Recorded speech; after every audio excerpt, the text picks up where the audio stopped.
우리가 지난주까지 8주에 걸쳐서 요나서를 살펴보았습니다. 그리고 오늘하고 11월 둘째 주는 우리가 나훔서를 살펴보도록 하겠습니다. 요나서 다음에 나훔서를 살펴보는 이유는 나훔서가 요나서의 후편이다, 이렇게 이야기할 수가 있기 때문에 그렇습니다. 왜냐하면 두 선지자의 선교 대상이 같아요. 이 두 명의 선지자는 자기의 조국 이스라엘이 아닌 이방 땅 아시리아의 수도 니느웨를 향해서 말씀을 외쳤던 선지자들입니다. 우리로 하자면 일종의 선교사라고 그렇게 이야기할 수가 있겠죠. 그런데 나훔 선지자와 요나 선지자는 활동했던 시기에는 조금 차이가 있습니다. 나훔 선지자는 요나 선지자가 니느웨에서 복음을 전한 뒤에 약 150년 정도 후에 활동했던 선교사 선지자입니다. 이 두 선지자가 똑같이 니느웨를 향해서 말씀을 선포했지만 그 결과는 완전히 달랐습니다. 우리가 지금까지 살펴본 것처럼 요나 선지자가 니느웨에서 복음을 증거했을 때는 왕과 백성들이 회개하는 역사가 일어났습니다.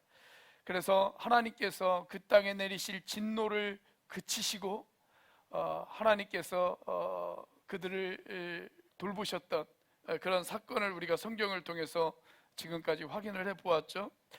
자, 그런데 그들의 회개는 오래가지 못했습니다. 얼마 지나지 않아서 그들은 다시 하나님을 떠났고 오히려 하나님을 대적하는 모습으로 되돌아가 버렸습니다. 그 결과 주전 612년에 신흥 강대국이었던 메대와 바벨론에 의해서 이 니느웨는 완전히 초토화가 되어집니다.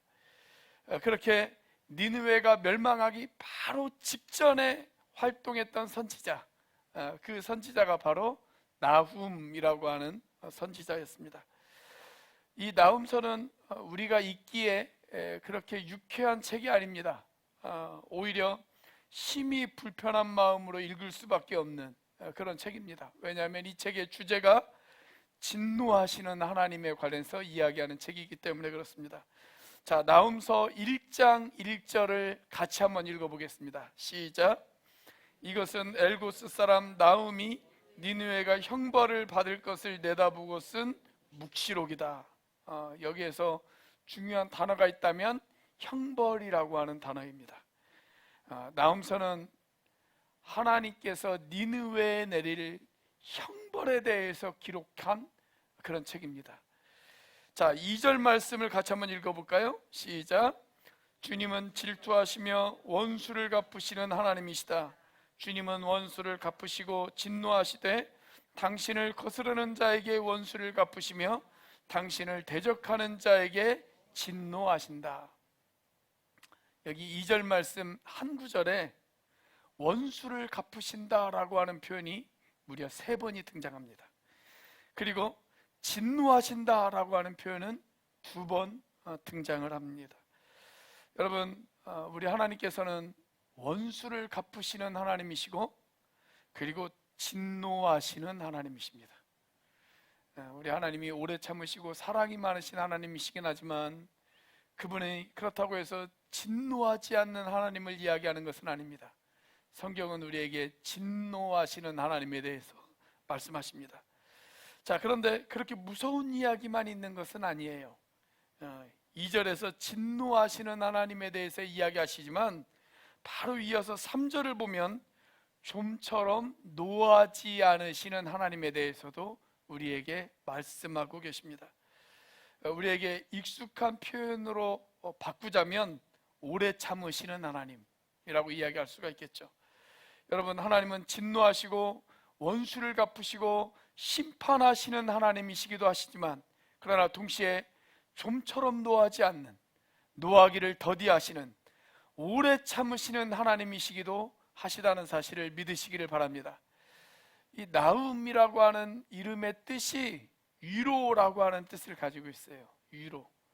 형벌 가운데에서도 전해지는 하나님의 위로, 진노 가운데에서도 전해지는 하나님의 위로, 이것이 바로 나훔서의 메시지입니다. 자, 그렇다면 우리가 나훔서에서 만날 수 있는 하나님은 어떤 하나님일까요? 첫째, 진노하시는 하나님이십니다. 진노하시는 하나님. 여러분, 우리가 나훔서에서 진노하시는 하나님을 만날 수가 있다면 도대체 그 하나님은 왜 진노하셔야만 했을까요?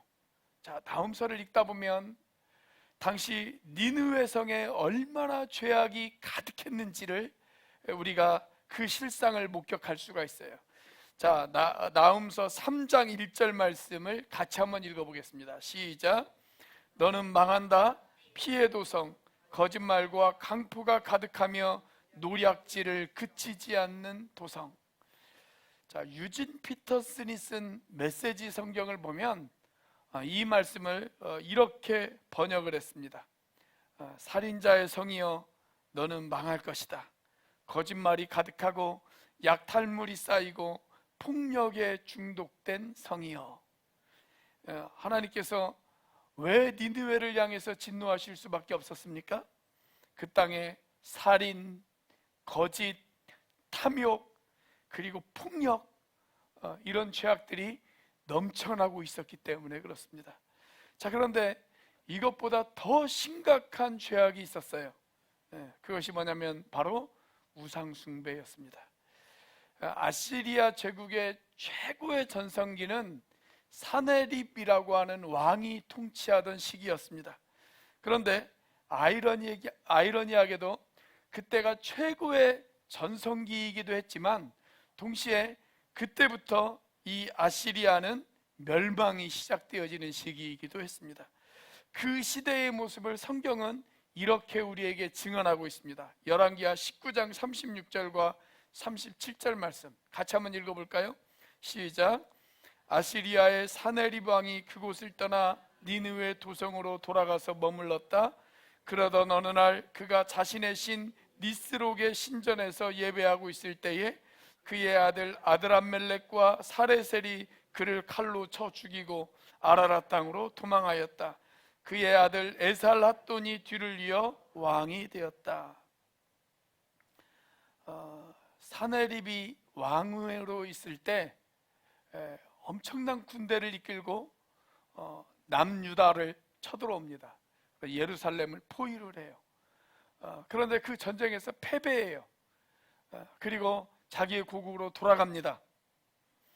자기의 고국으로 돌아갔을 때 어떤 일이 있었냐면 그가 그의 신전에 가서, 그가 섬기는 신전에 가서 자기가 섬기는 신을 경배하고 있었는데 그때 자기의 아들들에게 죽임을 당합니다. 그리고 왕이 바뀌어요. 여러분, 우리가 역사를 되돌아보면 요나가 이 니느웨에 가서 복음을 증거했을 때 그들은 회개하면서 하나님을 믿었습니다. 왕부터 시작해서 백성들에게 이르기까지 모든 사람들이 회개하며 하나님을 믿었습니다. 그런데 그들의 결단이 오래가지 못했어요. 시간이 흐르면서 그들은 다시 하나님을 떠나 우상 숭배의 자리로 돌아갔습니다. 그래서 여기 사네립 왕이 그들의 신을 다시 섬기는 모습을 우리에게 보여주고 있지 않습니까? 여러분, 이 우상 숭배의 자리로 다시 되돌아간 것, 하나님께서 그것을 결코 용납할 수가 없었습니다. 여러분, 이 우상 숭배의 죄악 때문에 결국 니느웨를 향해서 하나님께서는 진노하셨고 그들을 향해서 원수를 갚으실 것이라고 주님이 우리에게 말씀하고 계시는 것입니다. 자, 나훔서 1장 14절 말씀을 같이 한번 읽어보겠습니다. 시작.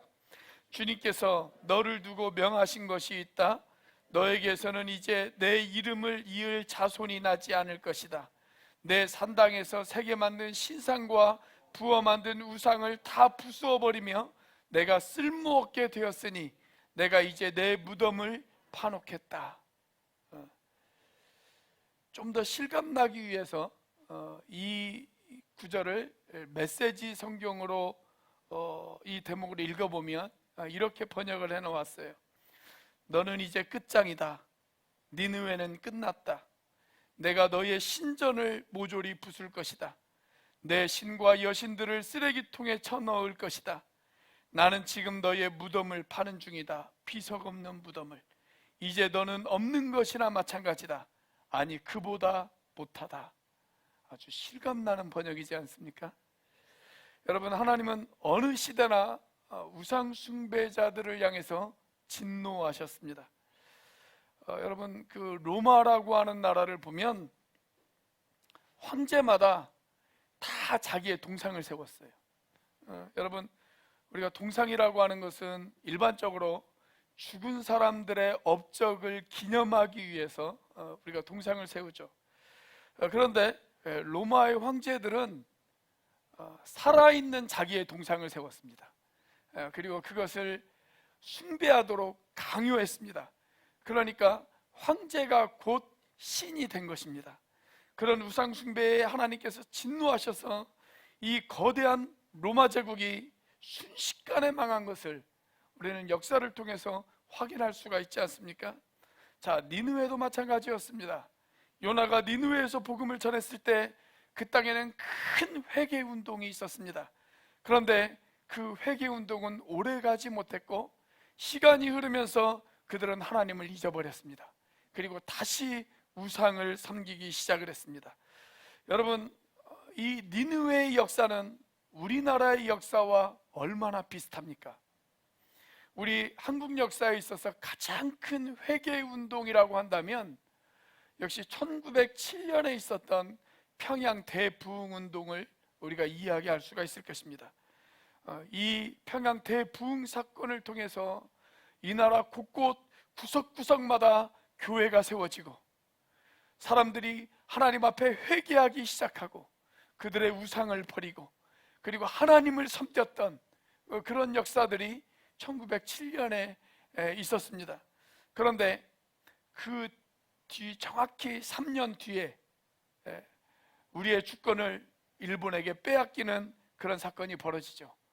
그리고 우리의 주권이 일본에게 빼앗기면서 일본의 천황을 신으로 섬기는 신사참배가 이 땅 구석구석에 일어나기 시작을 했습니다.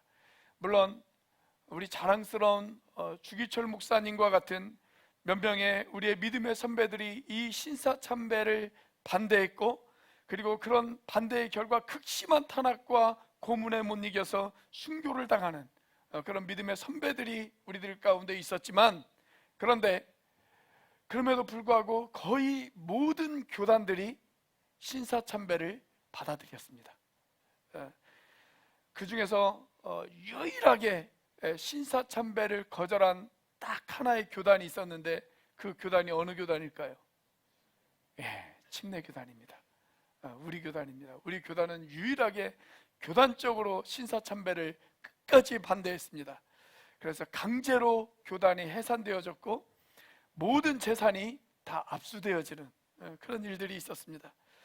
지금 현재 다른 교단들은 신사참배 회개주일이라는 게 있었어요. 신사참배 회개주일, 신사참배했던 것을 회개하면서 하나님 앞에 예배하는 그런 회개주일이 있거든요.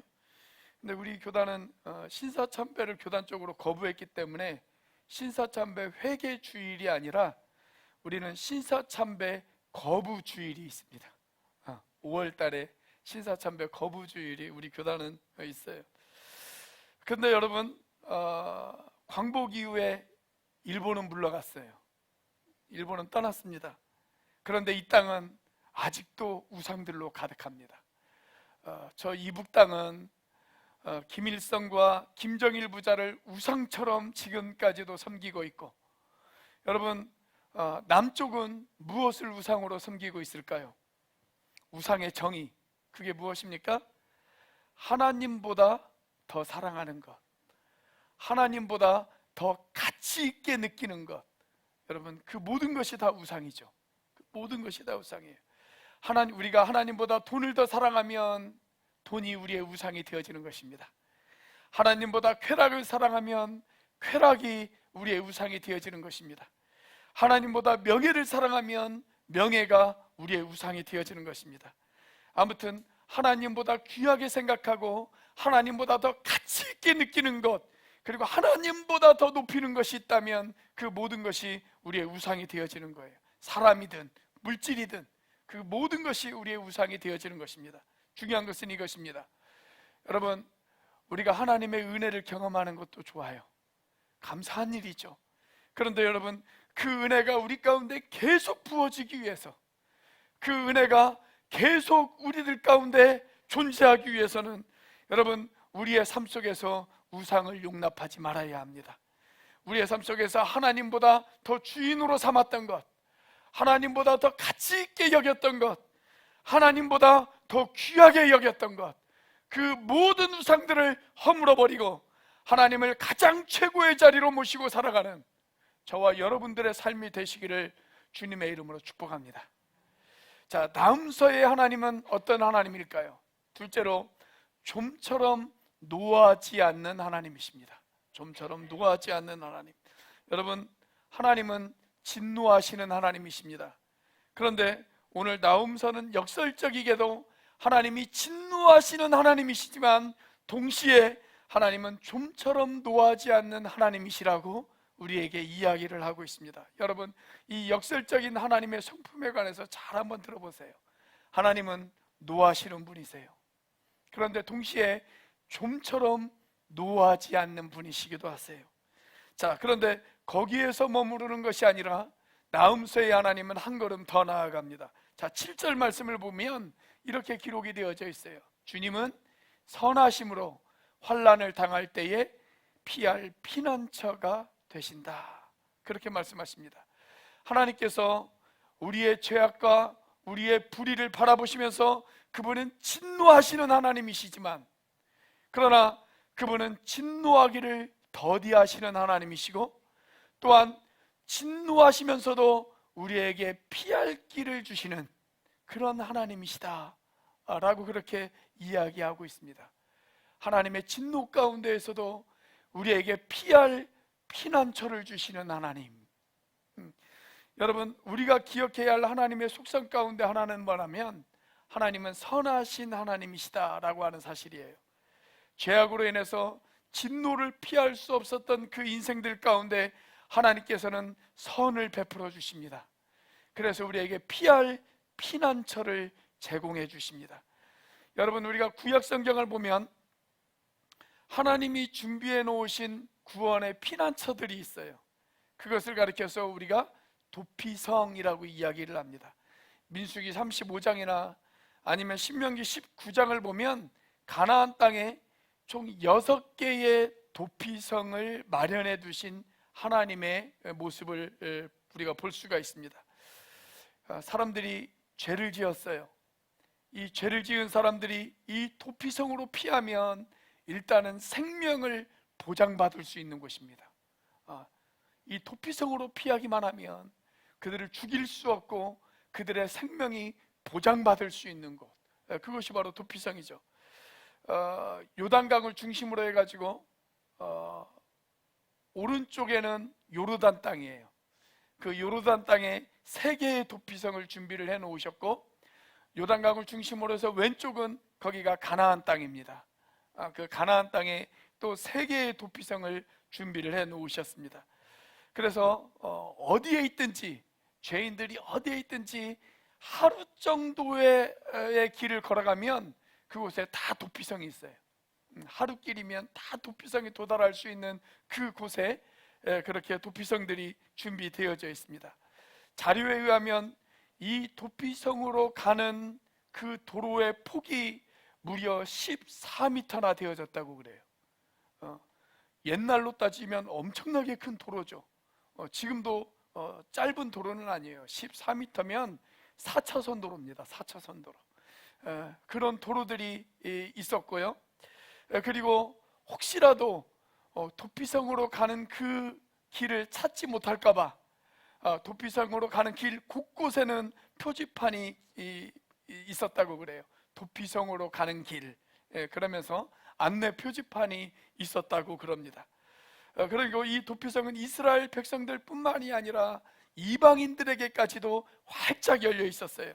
그래서 죄인들이 그들의 범죄에도 불구하고 이 성에 들어가기만 하면 그들은 보호를 받을 수가 있었습니다. 여러분, 이 도피성이야말로 죄인된 인생이 환난 가운데 피할 수 있는 피난처가 되어지지 않습니까? 자, 민수기 35장 13절 이하에 있는 이 도피성에 관한 말씀을 같이 한번 읽어보도록 하겠습니다. 시작. 너희가 레위 사람에게 줄 성읍들 가운데에서 이들 6성읍을 너희의 도피성으로 삼아라. 그 가운데 세 성읍은 요단강 동쪽에 두고 나머지 세 성읍은 가나안 땅에 두어 도피성이 되게 하여라. 이들 6성읍은 이스라엘 자손은 물론이려니와 외국인이나 너희와 함께 사는 본토인이면 누구든지 실수로 사람을 죽게 한 자가 도피하는 곳이 될 것이다. 실수로 사람을 죽인 자들도 용서받고 보호받을 수 있었던 곳, 이곳이 바로 도피성이에요. 도피성. 여러분, 마찬가지로 어떤 죄인이라고 할지라도 우리의 도피성이 되신 예수 그리스도 안에 들어오기만 한다면 여러분, 용서받고 보호받을 수 있는 줄로 믿으시기를 바랍니다. 우리 주님이 용서하지 못할 죄는 없어요. 어떤 사람도 우리 주님 안에서 보호받지 못할 사람은 없습니다. 그분에게 피하기만 하면 어떤 죄든 용서받을 수 있고 그 누구든 보호받을 수가 있습니다. 그런데 구약에 등장하는 이 도피성에 죄인들이 머물러 있잖아요. 근데 언제까지 머물러 있어야 될까요? 도대체 이 도피성에 한없이 이 도피성에 마냥 죽을 때까지 이 도피성에 머물러 있어야만 할까요? 아니에요. 언제까지 머물러 있어야 되냐면 대제사장이 죽을 때까지 머물러 있어야 됩니다. 대제사장이 죽을 때까지. 그러다가 대제사장이 죽었다라고 하는 소식이 들려오면 그들은 자유를 얻습니다. 그래서 도피성으로 나가서 그들의 고향으로, 그들의 집으로 되돌아갈 수가 있었습니다. 굉장히 신기한 제도죠. 대제사장이 죽을 때까지 도피성에 머물러 있어야 돼요. 여러분, 이것이 무엇을 상징하는 것일까요? 여기 등장하는 대제사장은 누구를 상징하는 것일까요? 우리 예수님을 상징하는 것이죠. 예수님. 대제사장의 죽음이 그들에게 자유를 가져다 주었던 것처럼 예수 그리스도의 죽음이 저와 여러분들을 죄와 사망에서 자유하게 하셨다는 사실을 믿으시기를 바랍니다. 이 도피성의 이야기는 죄인된 우리에게 얼마나 복된 이야기입니까? 사실 도피성이 있는 이 6개의 성읍들의 이름을 보면 그 이름이 우리 예수님이 어떤 분이신지를 잘 설명해 주고 있는 이름이에요. 자, 일단 요단강 동쪽에 있는 도피성 가운데 가장 북쪽에 있는 성읍이 골란이라고 하는 성읍입니다. 골란. 골란이라고 하는 이름의 뜻은 기쁨이라고 하는 뜻이 있어요. 자, 그 밑에 라못이 있는데 높은 곳, 고지, 높은 곳이라고 하는 그런 뜻이 있고요. 베젤은 요새라고 하는 그런 뜻이 있습니다. 여러분, 예수님은 우리의 기쁨이시고 높은 곳에 있는 우리의 요새가 되시는 분이십니다. 자, 그리고 요단강 서쪽에 있는 도피성을 한번 살펴볼까요? 요단강 서쪽에 가장 북쪽에 있는 도피성이 게데스입니다. 이 말은 거룩함이라고 하는 뜻입니다. 세겜은 능력이라고 하는 뜻이고 헤브론은 친구라고 하는 뜻입니다. 여러분, 예수님은 거룩하시며 능력이 있는 우리의 친구가 되시는 분이십니다. 여러분, 그 예수님이 환난의 때에 우리의 피할 피난처가 되신다고 성경은 우리에게 말씀하고 있습니다. 죄와 사망에서 우리에게 자유를 가져다 주실 수 있는 분이시라고. 그 어떤 죄인이라 할지라도 용서받을 수 있고 보호받을 수 있는 그런 피난처가 되시는 그런 분이 우리 예수님이시라고 성경은 우리에게 이야기하고 있습니다. 여러분, 이 예수님이 우리의 도피성이라고, 이곳에 와서 용서를 받으라고, 이곳에 와서 생명을 보존하라고 외치는 일, 그 일이 바로 전도예요. 전도. 그렇죠? 여러분은 여러분의 VIP에게 이 도피성으로 가는 길을 소개하고 있으십니까? 지난 세기에 자신의 전 생애를 통해서 피난처가 되시는 예수님, 우리의 도피성이 되시는 예수님, 그 예수님을 증거하며 살았던 한 분이 계십니다. 제가 설교 가운데도 몇 번을 말씀을 드린 코리텐 붐이라고 하는 할머니십니다. 할머니. 이 코리텐 붐은 1892년 네덜란드에서 태어났어요. 아버지가 큰 시계방을 운영을 하고 계셨는데 아주 신실한 그리스도인이셨습니다. 그래서 이 코리는 젊었을 때부터 아버지를 도와서 시계공으로 일을 합니다. 시계를 고치고 시계를 만드는 그런 시계공으로 일을 해요. 그러다가 1940년 독일 나치가 네덜란드를 침공합니다. 그리고 전쟁이 끝나는 1945년까지 5년 동안 네덜란드에 거주하고 있는 유대인들을 이 나치 독일이 색출을 하고 그 유대인들을 죽이고 학살하는 그런 일들을 벌입니다. 이때 코리는 자기 집에 피난처를 하나 만들어둬요. 그리고 그 피난처에다가 유대인들을 숨겨줍니다. 그 일은 결코 목숨을 걸지 않고는 할 수 없는 그런 일이었어요. 만약에 그 사실이 발각되어지면 자기 자신은 물론이려니와 자기의 가족들의 생명까지도 보장받을 수 없는 그런 사건이었습니다. 자, 그런데 자기 집에다 피난처를 마련해 두고 유대인들을 그곳에다 숨겨둡니다. 그렇게 4년을 버텼어요. 그런데 전쟁이 끝나기 1년 전인 1944년에 그녀의 나이 52세가 되어졌을 때 그 피난처가 발각이 되어집니다.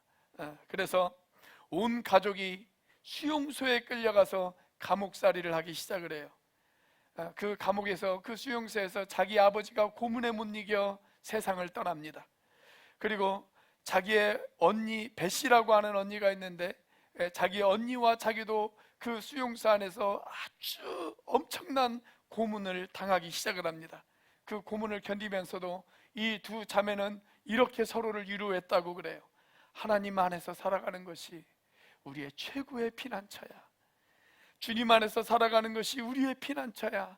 하나님의 타이밍은 완벽해서 하나님의 때에 하나님의 방법으로 일을 하실 거야. 그때까지 우리는 하나님의 피난처 되시는 하나님에게 숨어 있으면 돼. 그렇게 서로를 위로하고 격려하면서 버텼다고 그래요. 자, 전쟁이 끝나고 그녀가 쓴 책이 전 세계의 베스트셀러가 되어졌습니다. 그 책의 제목이 주는 나의 피난처라고 하는 책입니다. 주는 나의 피난처. 코리는 전 세계를 돌아다니면서 이런 간증을 했어요. 그 수용소 안에서 간수들이 밤낮으로 자기들을 끌고 가서 고문을 하는데 이렇게 밤에 자려고 누워있다 보면 간수들의 발자국 소리가 들린대요. 그럼 그 간수들의 발자국 소리를 들으면서 떨면서 혼잣말로 이렇게 중얼거리는 거예요. 그들이 지금 나를 고문하려고 오는 걸 거야. 저들이 지금 나를 고문하려고 오는 걸 거야. 아마 그렇게 혼자 중얼거리고 있었어요. 그러면 마음 가운데 이런 마음이 들어요. 또 마음 가운데 기도하면서 이런 마음이 듭니다. 하나님, 제가 이 상황을 도저히 이길 수가 없어요. 제가 이 상황을 이길 힘이 없어요. 하나님, 저는 견딜 수 있는 그런 믿음이 저에게 없어요. 하나님, 저를 강하게 도와주세요. 제가 강할 수 있도록 도와주세요. 자, 그렇게 기도하는 순간 갑자기 감옥 바닥을 기어다니는 개미가 눈에 띄었대요. 개미가. 그런데 천장에서 물방울이 이렇게 똑똑 떨어지는데 그 물방울이 흘러가지고 이 개미를 덮치려고 하는 순간 이 개미가 아주 기가 막히게 그 물을 피하면서 틈새로 그 벽돌 틈새로에 있는 피난처로 쏙 숨어버리더랍니다. 그 모습을 보면서 이런 깨달음을 얻었대요. 야, 하나님이 개미들을 위해서도 피난처를 준비하시는데 우리를 위해서도 하나님이 피난처를 준비해 주실 거야. 이런 확신이 들었답니다. 그러면서 하나님의 이 코리의 마음 가운데 이런 위로의 말씀을 하시더래요. 코리야, 너희들을 잔인하게 대하는 그 사람들을 바라보지 말고 너를 선대하는, 너를 선하게 대하는 나를 묵상할 수 없겠니? 나를 묵상할 수 없겠니? 그런 마음이 들더랍니다. 그러면서 맞아요 하나님, 주님이 나의 피난처세요. 주님이 나의 피난처세요. 마침내 코리는 이 모든 박해를 다 이겨내고 전쟁 후에 자기를 박해했던 그 독일을 포함해서 전 세계를 돌아다니면서 피난처 되시는 예수님을 증거하며 살았습니다. 지금 여러분이 네덜란드 암스테르담에 가보시면 그녀가 살던 집이 코리텐 문 박물관이라고 해서 그대로 보존되어져 있어요. 여러분, 코리 할머니가 주님이 자신의 피난처이심을 증거했던 것처럼 우리도 우리의 피난처 되시는 주님을 증거하며 살아야 되지 않겠습니까? 우리는 모두 하나님의 진노를 피할 수 없었던 죄인이었습니다. 그런 우리를 불쌍히 여기시고 우리를 피난처로 인도해 주시고, 그리고 이곳으로 오라고, 이 도피성으로 오라고, 이 피난처로 오라고, 이곳에 오면 너희들에게 용서가 있을 것이라고, 이곳에 오면 너희들에게 보호가 있을 것이라고, 이곳에 오면 안전이 보장되어진다고 우리를 초대하시는 그 하나님.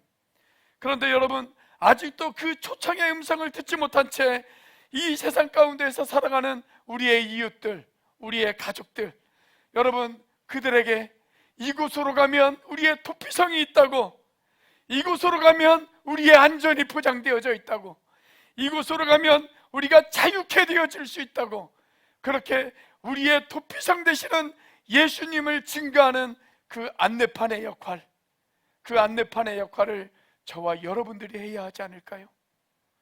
여러분, 그 안내판의 역할을 충실하게 감당하는 저와 여러분들의 삶이 되시기를 주님의 이름으로 축복합니다. 기도하시겠습니다.